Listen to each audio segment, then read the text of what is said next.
Red soil, white farmhouses, a fictional orphan girl with braided hair running through fields of lupins. That's the postcard most people carry in their heads when they picture Prince Edward Island, Canada's smallest province, marketed for over a century as a gentle, uniform world of Scottish and Irish farmers, a place so small and so settled that everyone supposedly descended from the same handful of founding families. Genealogical societies on the island still trade surnames like currency: MacDonald, Campbell, Doyle, Compton. Ask most islanders where their people came from, and the answer arrives fast, rehearsed, almost proud in its simplicity. Recent DNA testing, run on thousands of island residents through consumer ancestry platforms and academic population studies, has started returning results that don't match the postcard.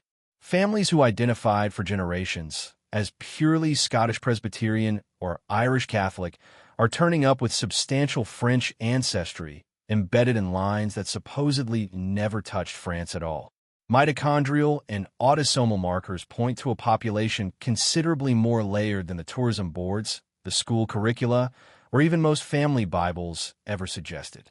To understand why that's strange, you need to understand what officially happened on this island in the 18th century and what the paperwork insists happened, which are not quite the same thing. Prince Edward Island was not always British. Long before it carried that name, French colonists called it Île Saint-Jean, a satellite settlement of Acadia, populated from the early 1720s onward by farming families who cleared land, built dikes, and raised children who knew no other home. By the 1750s, several thousand Acadians lived across the island in small parish communities. Then came 1758. British forces, having already carried out mass deportations across mainland Acadia 3 years earlier, turned their attention to Île Saint-Jean. Ships were loaded. Villages were emptied. Official colonial records described the removal as close to total. A population erased from the land in a matter of months, shipped toward France, England, and the American colonies, many never surviving the crossing. That's the account written into most history books. Total removal. A blank island, waiting for new settlers who arrived under British land grants a decade later. But total removal is a strong claim, and strong claims tend to attract scrutiny once better tools exist to check them. Parish registers that resurfaced decades after the deportation tell a slightly different story than everyone left. So does the modern genome of an island that, on paper, should carry almost no trace of the people who were supposedly removed from it entirely. Historians studying the deportation of Île Saint-Jean have long known the official numbers didn't fully add up.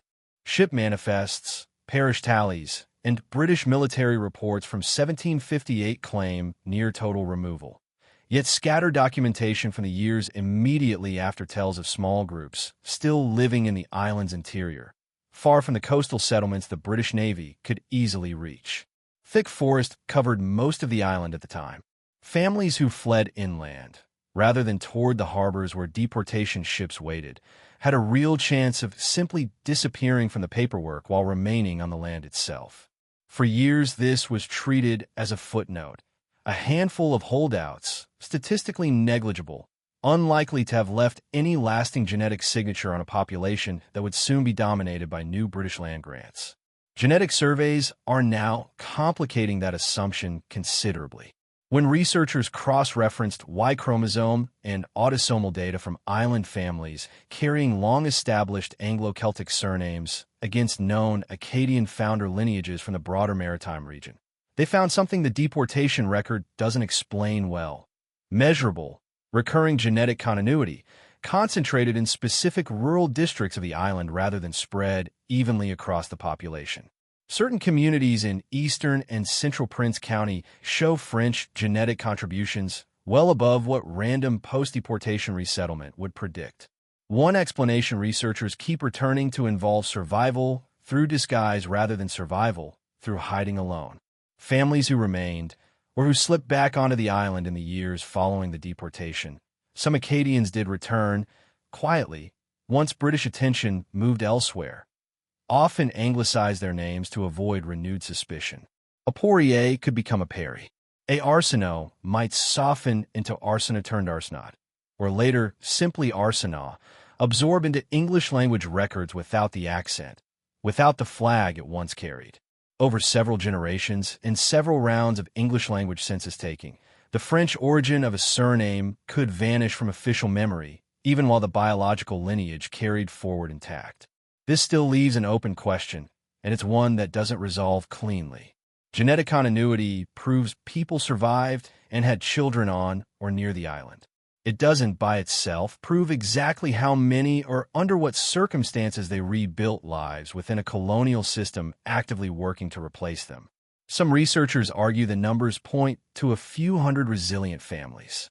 Others, working from broader population genetics models, suggest the surviving and returning Acadian contribution to the modern island gene pool may be considerably larger than either group has been willing to claim publicly, large enough to complicate the entire framing of Prince Edward Island as a post-Acadian, British-founded settlement.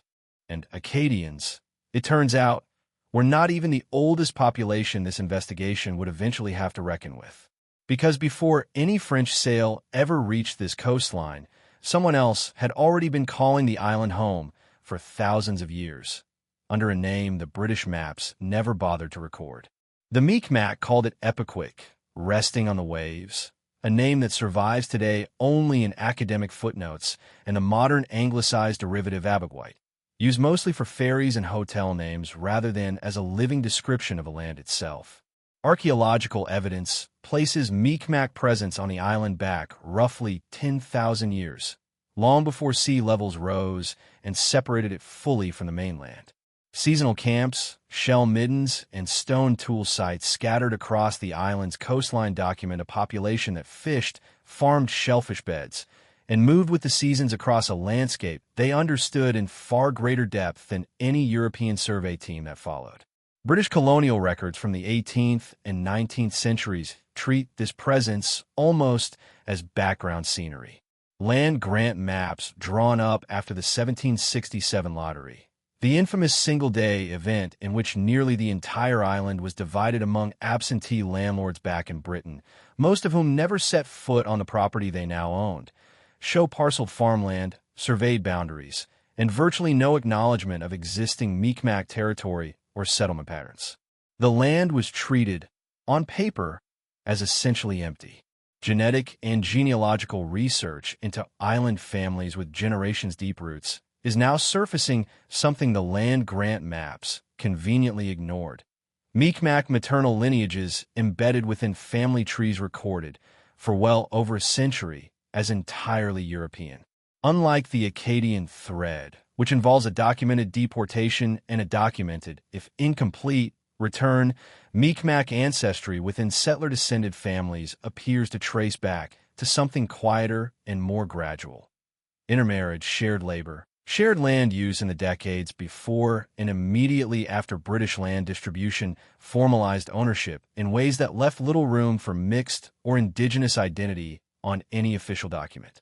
This pattern isn't unique to the island, but it lands differently here precisely because of how thoroughly the empty land, blank slate narrative was built into the province's founding mythology.